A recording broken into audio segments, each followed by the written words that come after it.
Talk a little bit strengths-based, right? Yes. Mm-hmm. You shared a little bit about your spiritual journey, so that's really helpful. Talk about the strengths-based part of your program. Well, right around the time that I had come to this spiritual realization, I was introduced to the concept of positive psychology. And the strengths approach comes out of the teachings of positive psychology. And within that approach, the thinking is that you identify your signature strengths and you use your top 5 strengths, the strengths that comes to you most naturally in every single interaction, every single day of your life, essentially, which is essentially allowing you to find the most efficient path towards getting to where you want to get to.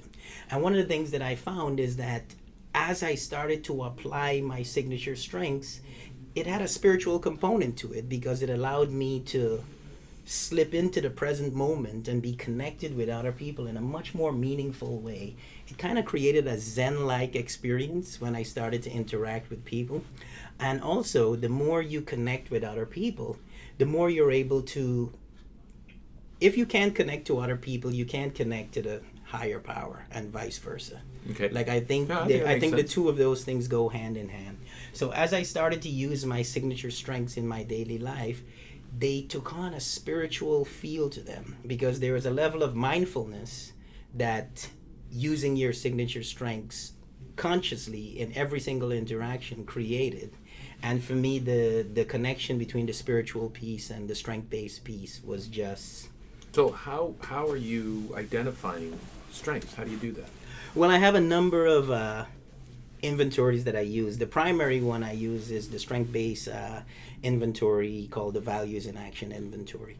The reason I chose that inventory to work with substance abusers is because each of the strengths that are identified in that inventory are strengths that are used to facilitate interpersonal connections.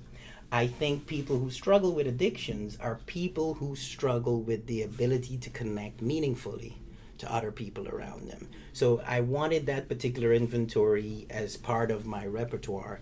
And through the course of the first month or so of treatment, I am constantly looking for additional strengths that I can help this person to fine-tune and utilize in their recovery process.